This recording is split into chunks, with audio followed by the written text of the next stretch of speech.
Hello everyone, welcome back to my YouTube channel all about radiology. This is Professor Maruf Ahmed and today I am going to discuss about types of anode. ये हमारा x ray tube का series चल रहा है, इसमें हमारी continuation में ये तीसरी वीडियो है और हमने दो वीडियोस में एनोड और उसके नेक्स्ट अभी इस वीडियो में हम एनोड के टाइप्स पढ़ने वाले हैं और उससे पहले वाली वीडियो में हमने कैथोड और उसके जो कंपोनेंट्स उसके साथ प्रेजेंट होते हैं उनके बारे में डिस्कस किया था। तो बिना देर ये स्टार्ट करते हैं। टाइप्स ऑफ एनोड तो मैंने लास्ट लेक्चर में आपको ऑलरेडी बता दिया था। Two types of anodes are present nowadays and they are stationary or fixed anode and the other category is rotating anode.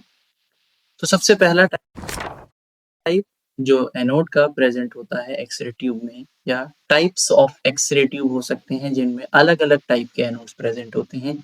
उनमें से सबसे पहला हम डिस्कस करते हैं stationary anode, which is made up of tungsten target embedded in a large copper bar। ये एक large copper structure बना होता है जिसके ऊपर आपके टंगस्टन मटेरियल को प्लेस किया हुआ है जहां से एक्सरेज का प्रोडक्शन होता है। Tungsten plate is square or rectangular in shape with each dimension usually being greater than 1 centimeter। वो स्ट्रक्चर जहां से एक्सरेज का प्रोडक्शन होता है सिर्फ वही स्ट्रक्चर ही टंगस्टन का बना होता है। रिमेनिंग पार्ट इस फिक्स्ड एनोड का कॉपर का बना होता है। उसको हम फोकल स्पॉट या टारगेट बोलते हैं एनोड के उस स्ट्रक्चर को जिसकी हर एक साइड से डायमेंशन अगर स्क्वायर है तो 1 सेंटीमीटर होगी, या रेक्टेंगुलर शेप है तो उसमें फिर वो साइज वेरी करता है। The anode angle is usually 15 to 20 degree. Anode angle that means जिस एंगल पर एनोड को टिल्ट किया गया है ताकि रेडिएशन एक्सरे ट्यूब के बाहर आ सके और हमारा जो एक्चुअल फोकल स्पॉट है वो लार्जर हो और जो इफेक्टिव फोकल स्पॉट हो वो स्मॉलर हो और हीट इजीली डेसिपेट हो सके because of the large area जहां से एक्सरेज का प्रोडक्शन होता है। So it is used in the machine which have less use of radiation and low intensity radiations are used। या तो ये उन मशीन में यूज होता है जिनका बहुत कम यूज हो रहा है, या फिर उन मशीन्स में यूज होता है जो लो इंटेंसिटी पर ही ऑपरेट होती हैं। जैसे मैंने आपको ऑलरेडी बताया था मेमोग्राफी है, क्योंकि मेमोग्राफी बहुत ज्यादा लोगों का नहीं होता है या फिर बहुत हार्ड स्ट्रक्चर्स का नहीं होता है, सॉफ्ट टिश्यूज का ही होता है। तो जो आपके ये स्टेशनरी एनोड है usually used in dental X ray machine, mammography unit और may be in ward mobile radiography etcetera. मतलब जहां पर हमारे बहुत कम एक्सरेज होते हैं, जैसे वार्ड मोबाइल रेडियोग्राफी आप हर दूसरे पेशेंट का एक्सरे जो है वार्ड में नहीं करते हैं, ऐसे ही मेमोग्राफी हर दूसरे पेशेंट पे नहीं होता है। या फिर डेंटल एक्सरे भी हर एक पर्सन जो आ रहा है एक दिन में 100-200 एक्सरे हम डेंटल एक्सरे मशीन से नहीं करते हैं। जो डेंटिस्ट होते हैं उनके वहां पर प्रेजेंट ये मशीन में दिन भर में 1 या 2 या 4 एक्सरेज ही हो पाते हैं। तो ये जो स्टेशनरी एनोड यहाँ पर आपके सामने है, the life of these anode is not longer and quality of radiation is also not satisfactory। अगर आप ध्यान से देखें तो इसको हम बहुत डेंस स्ट्रक्चर के एग्जामिनेशन के लिए यूज नहीं कर सकते। एक कॉपर बार आपको नजर आ रहा है और उस पे एक रेक्टेंगुलर शेप टारगेट मटेरियल जो कि टंगस्टन का बना है।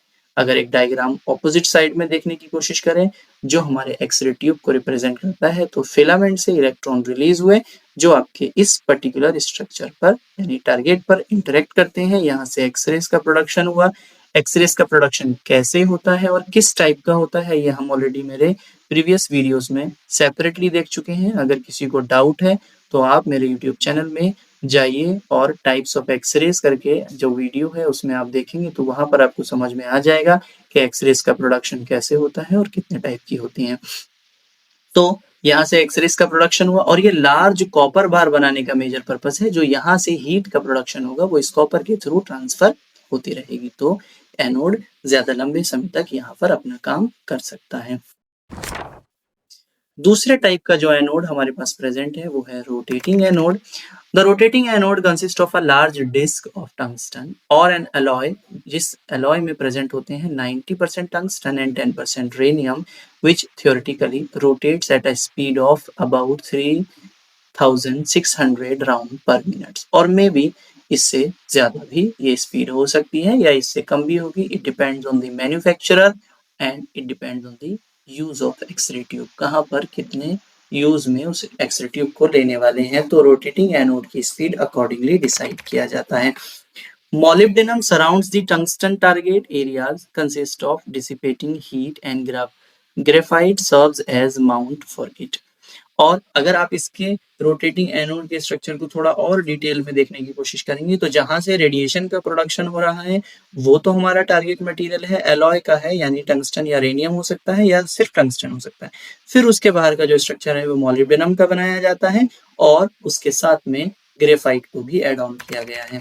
So the purpose of rotating anode is to spread the heat produced during an exposure over a large area of anode, provides greater target area and great heat dissipation. अगर आपको previous diagram याद है तो एक और diagram के through मैं आपको समझाने की कोशिश करूंगा आगे।